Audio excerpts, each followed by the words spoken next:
की जय। आज हम रविवार कथा सुनाएंगे। जो रविवार का व्रत करते हैं उनके लिए सुनने के लिए। काशी देश की बनारस नगरी का राजा महिपाल अत्यंत प्रजावत्सल और न्यायी था। उसी नगर में मतिसागर नाम का एक सेठ और गुणसुंदरी नाम की उसकी स्त्री थी। इस सेठ के पूर्व पुण्य देश से उत्तम गुणवान तथा रूपवान 7 पुत्र उत्पन्न हुए। उनमें 6 का तो विवाह हो गया, केवल लघु पुत्र गुणधर कुंवारे थे। सो गुणधर किसी दिन वन में क्रीड़ा करते विचर रहे थे तो उनका गुणसागर मुनि के दर्शन हो गए। वहाँ मुनिराज का आगमन सुनकर और भी बहुत लोग वंदनार्थ वन में आए थे और सब स्तुति वंदना करके यथास्थान बैठे।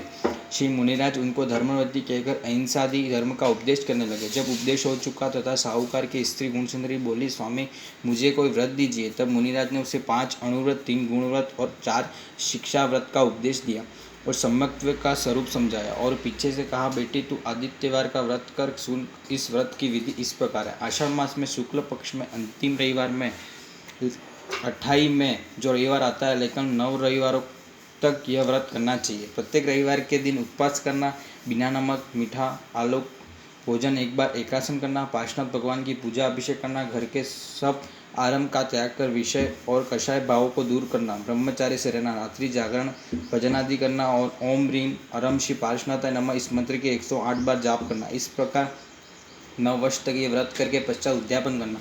प्रथम वर्ष 9 उपवास करना, दूसरे वर्ष नमक बिना भात व पानी पीना, तीसरे वर्ष नमक बिना दाल भात खाना, चौथे वर्ष बिना नमक की खिचड़ी खाना, पाँचवें वर्ष बिना नमक की रोटी खाना, छठे वर्ष बिना नमक दही भात खाना, 7वें तथा 8वें वर्ष नमक बिना मूंग की दाल रोटी खाना, 9वें वर्ष एक बार का परोसा हुआ एकाटना नमक बिना भोजन करना, फिर दूसरी बार नहीं लेना और थाली में जूठन भी नहीं छोड़ना।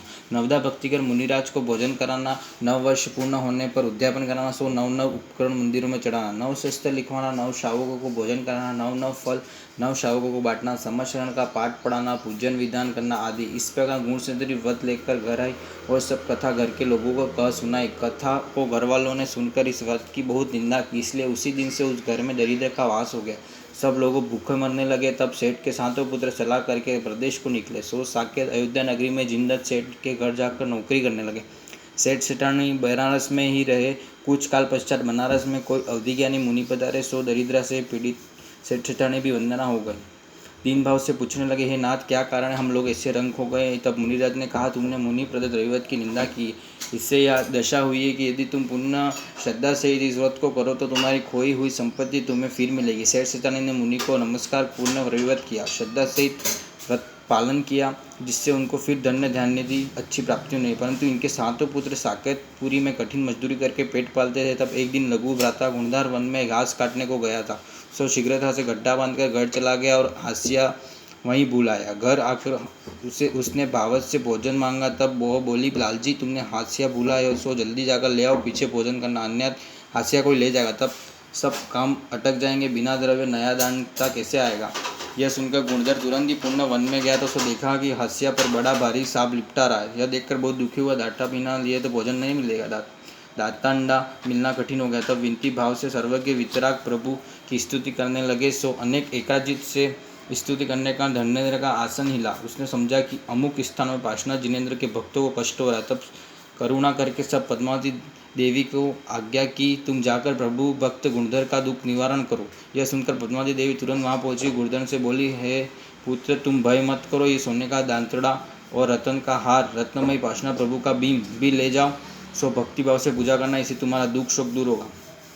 गुणधर देवी तारा प्रदत्त द्रव्य और जिन भीम को लेकर घर आए तो प्रथम तो उनके भाई ये देखकर डरे कि कहीं यह चुरा कर तो नहीं लाया है, क्योंकि ऐसा कौन सा पाप है जो भूखा नहीं करता है। परंतु पीछे गुणधर के मुख से सब वृत्तांत सुनकर बहुत प्रसन्न हुए और बुरी बुरी प्रशंसा करने लगे।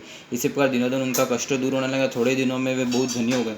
पश्चात उन्होंने एक बड़ा मंदिर बनवाया, प्रतिष्ठा करवाई, चतुर्विधि शंका, 4 प्रकार का यथा योग्य दान दिया, बड़ी प्रभावना की। जब यह वार्ता राजा ने सुनी तब उन्होंने गुणधर को बुलाकर सब वार्ता पूछा। अत्यंत प्रसन्न हो परम सुधी कन्या गुणधर हो ब्याही दी तथा बहुत सा दान दे दिया। इस प्रकार बहुत वर्षों तक ये 7 भाई राज्यमान होकर सानंद वहीं रहे।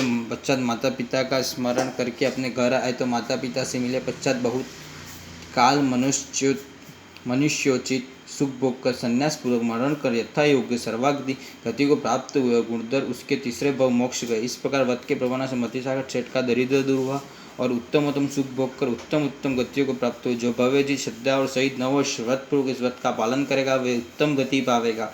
यह विधि रविवत फल लियो मति सागर गुणवान दुख नरिद्रो नशो सकल अनंत लयो निर्वाण। बोलो पार्शनाथ भगवान की बोल रविव्रत पारसनाथ भगवान की जय।